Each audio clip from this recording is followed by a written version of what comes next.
His Excellency Robert Chagulanyi Ssentamu bw'atyo ng'ali ne leader of opposition the Right Honorable Joel Ssenyonyi ng'ali wamu ne Secretary General w'ekibiina kya NUP David Lewis Lubongoya, abali wamu ne former leader of opposition the Right Honorable Kiza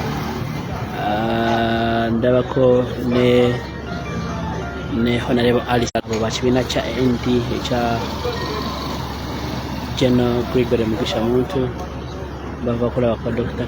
Kiza Besigye nga bwe tulaba bava so tuyinze tulabe ensonga ki oba biki bye batuuseeko mu ndoonyi omulungi agoberera embeera eyo. Ndabako kiramwita n'asaasira naye ava mu ANT embeera eyo ekyolaba muganda wange ku Geta TV nze yatusengeze channel embeera yonna nga bweri bulungi.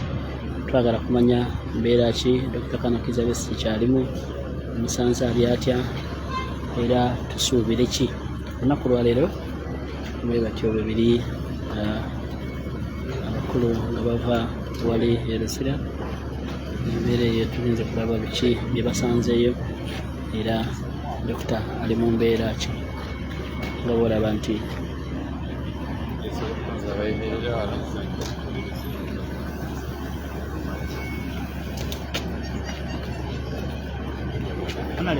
ibikubo tubali tudde wano wakulu wano ko bayitawo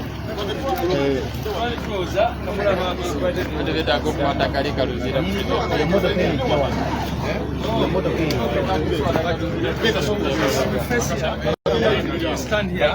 Mwagala kwate background ye. No bagamba tuyimire wano so the kaka nyenga.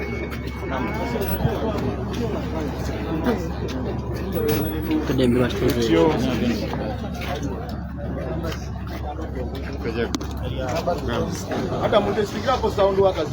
Check mic 1 2 hello check quality. Check mic can you pull a gate on the you don't know me that pass up.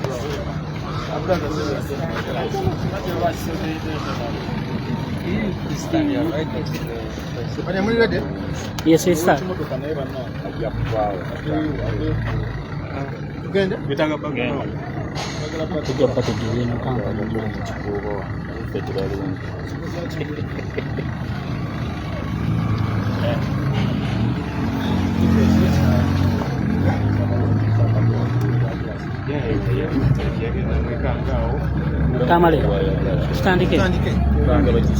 Okay, thank you very much, ladies and gentlemen.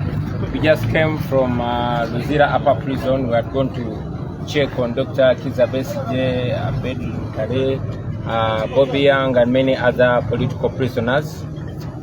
We were not able to see Dr. Kiza Besigye because we were told he's very weak. He's not able to leave bed unsupported.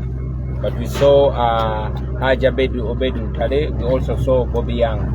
They are in high spirits. They told us that Dr. Kiza Besigye has been on a hunger strike since Wednesday last week. He's increasingly becoming very weak, but he's strong. He sent us a message.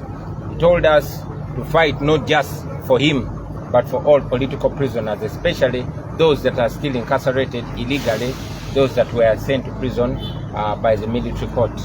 He sends you positive energy. He says, fight on, don't give up. We also were able to learn that Mr. Baryomunsi, Museveni's minister, went to see Dr. Besigye yesterday. Dr. Besigye was shocked to see him. He did not speak to him. So whatever Baryomunsi is telling the nation are his own words, but not coming from Dr. Kebi. You're going to hear from our fellow leaders.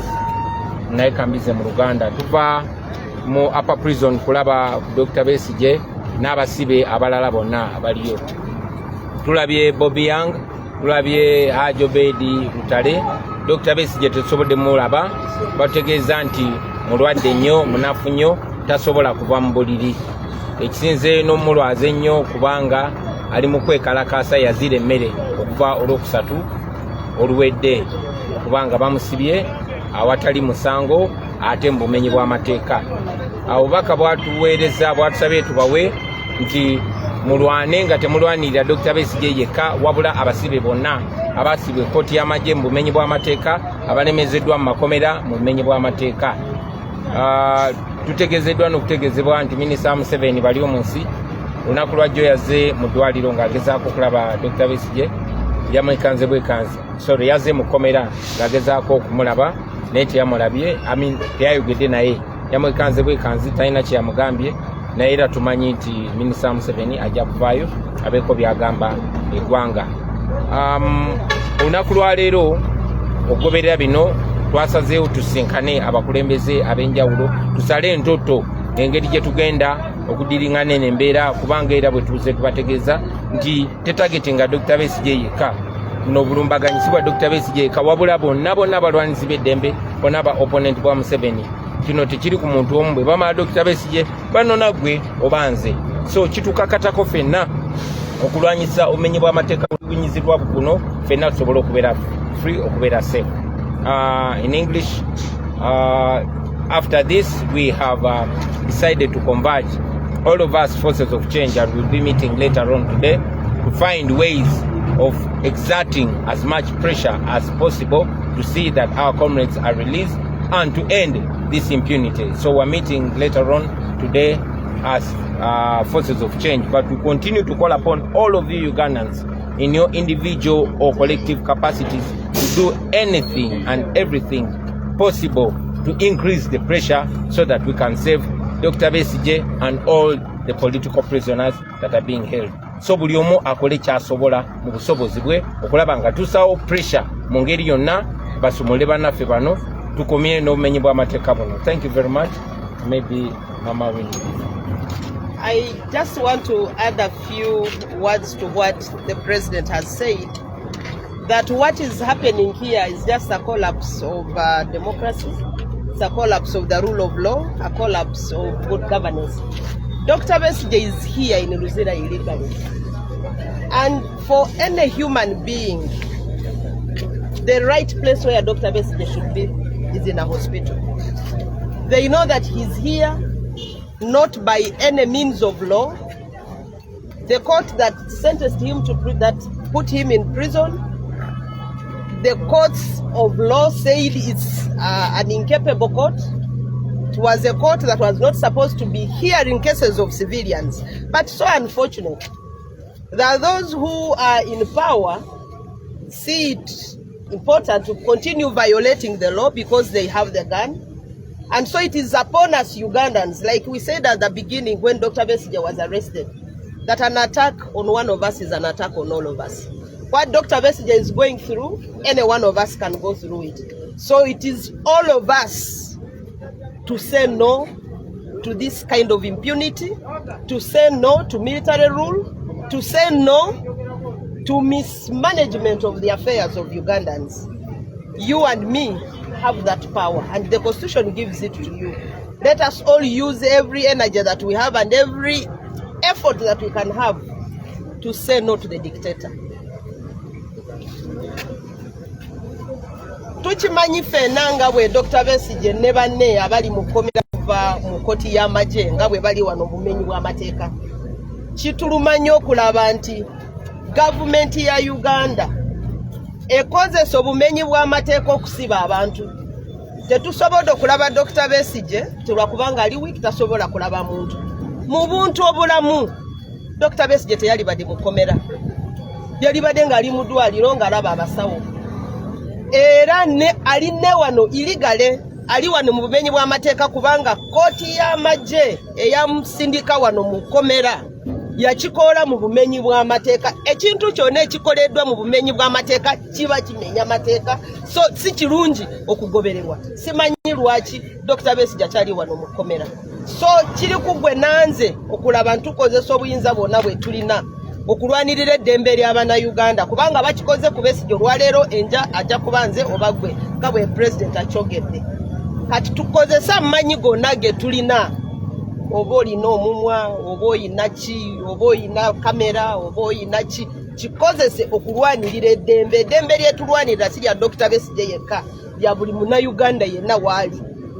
tukimanyi nti bwe tuba tugenda mu bya campaigns ebyakalulu ebintu bwe bitu birabika batandika okwata abantu bino bye bali kukola Dr. Besigye bya kutukangakanga okulowooza nti fena tugwe suubi tugwa amaanyi naye njagala abakunga mwenna muve gye muli bino tebitutiisa kola ekyosobola olabe nti olwanirira eddembe lyo ate ng'olwanirira eddembe lya munno akuli kumpi si Dr. Besigye yekka fena tuli kwerwanako mbasaba ekyo kye tuba tukola fenna. Mr. Rope, on behalf of the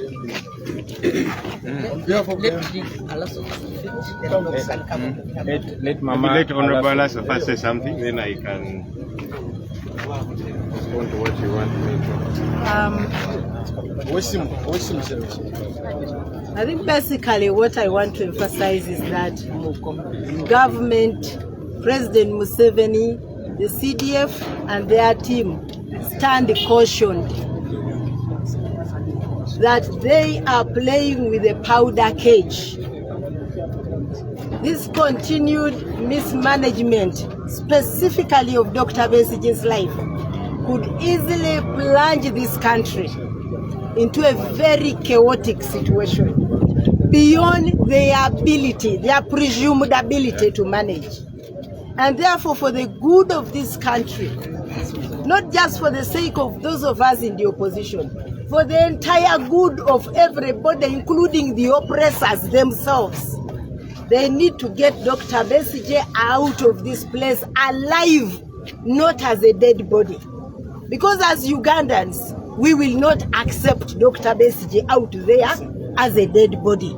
We want him there as a human being, a citizen who was committed to prison when he was alive and well. And also the prison authorities should stop being conspirators in breaking the law. How can the Supreme Court of the land tell you that this is an illegality and you continue to hold people like that? So we warn them, we caution them. If they want us to beg, some of us are already begging them to have sense in their heads and get these people out before it is too late.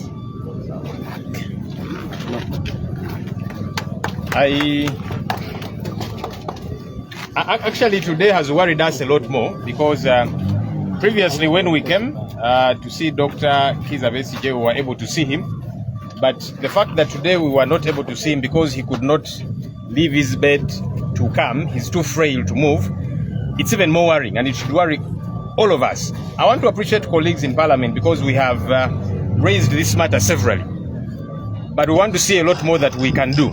So tomorrow we are going to meet as the opposition caucus, joint opposition caucus. All opposition political parties are members of Parliament tomorrow morning to discuss this issue further, because each time we raise it, government tells us, okay, we are bringing a response. The speaker says the matter is in court and so on.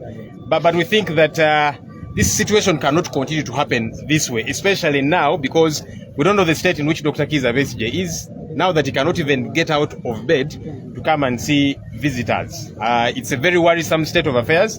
We'll do all that we have got to do as leaders, but we are calling upon the people of Uganda, let all of us play our part. Sometimes I see people, you know, whether it be on social media, some saying, so and so you're not doing enough, so and so you're not doing enough. All of us have got a part to play. Don't expect somebody to play a part for you. For you, what are you doing about this situation? About Dr. Kiza Besigye, NUP political prisoners, and all of us, by the way. This is not just a question of Dr. KB and NUP. All of us, you know, we are next if we do nothing about it. So let everybody play their part. Ekyalero kyo kitutiisizaamuko kubanga lutwasemba okujja wano twasobola okulaba Dr. Kiza Besigye Obed Lutale n'abalala, naye olwaleero ye Dr. Kebi tetusobodde kumulaba ku lwaki tasobola kuva mu buliri, ali mu mbeera mbi muyi nnyo, tasobola na kusituka kutambula. Kati ffe ekyo kyongedde okutweraliikiriza. Kwenkya ababaka abali ku ludda olw'opposition parliament tugenda kusinkana tuddemu okuwaya ku nsonga eno tulabe ki ekirala kye tuyinza okukola. Tuze tubyogerako of course ku fulo ya parliament, government gaba tusuubiza kye tukolako, speaker ng'agamba kirimu kwasaganyizibwa mulindeeko naki, naye tulindeko paka ddi kubanga embeera ya leero yo etweraliikiriza nti omuntu tasobola na kuva mu buliri olw'embeera embi gy'alimu okuvaayo okujja abantu abazze okumulaba kyeraliikiriza. So tugenda kutuula ng'ababaka ab'opposition lunaku lw'enkya tukaanye kiki kye tuzzaako, naye nga bwe tukola kye tulina okukola ffe ng'abakulembeze. Pulezidenti abuulidde nti leero abakulembeze b'ebibiina ebyenjawulo eby'opposition tugenda kusinkana saa 8, ababaka b'opposition tugenda kusinkana olunaku olw'enkya, ffenna nga tutema entoto kiki kye tusobola okukola, tukuba omulanga eri bannansi, ffenna buli omu akole kyasobola okukola. Kino tekiri just ku Dr. Kebbi, aba NUP be baasiba emyaka gino gyonna naki, ffenna ensonga eno ebeetukwatako nti bwe ku bano oba oli awo ogoddako, buli omu akole kyasobola okukola.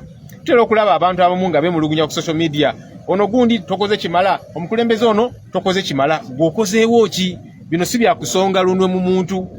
Buli omu ali mu kukola kyasobola okukola, ni naffe buli omu akole kyasobola okukola mu kifo ky'okugamba ono takoze kimala, ono takoze kimala. Ffenna kitukwatako. Thank you, Lord. Pozi ekisemberayo ddala just to emphasize ensonga ya Lord gyayogeddeko. To all of you Ugandans, don't leave this to politicians. This man is actually dying. Dr. Besigye is in a terrible state. He cannot leave his bed. Haja Obed Lutale told us he collapsed this morning when they were trying to carry him out of bed. So he's in a terrible state. He's dying. You saw how Sejirinya died. We will not forgive ourselves as Ugandans if Besigye dies when we've not put enough pressure. So don't leave this to politicians. You've heard Museveni's son saying Besigye will either leave prison in a coffin or after kneeling down to Museveni. So this is upon all of us to save Besigye. You've saved me before. We can save Besigye and all these other political prisoners. So take charge, rise up all of you. Bana Uganda banafe mwena. Besigye bali mumutira mukomera. Mwabiwulidde mwakiraba mutabani wa Museveni agamba Besigye ajja kuva mukomera ngali mu kesi y'abafu obanga amaze okufukamirira Museveni. So kiri erimwe temubirekera ba politician bokaboko babakulembeze. Naawe gy'oli osobola okukola ky'osobola gwenga omuntu oba mu small groups zammwe abali mu Uganda n'abali ebweru. Put pressure to save this man and save other political prisoners. Tukikole fena tusobola okikola. Don't just point fingers at each other. Do something to save him and save our country. Thank you very much. Thank you so much. That was His Excellency Robert Kyagulanyi Ssentamu trying to explain the situation that is in prison. Bakutegeeza nti embeera ya Dr. Kiza Besigye si nnungi n'akamu. Kitegeerekese nti enkya ya leero Dr. corruptions emirundi gibadde ebiri, embeera y'okuba nti asangidde wali embeera nga People power! People power!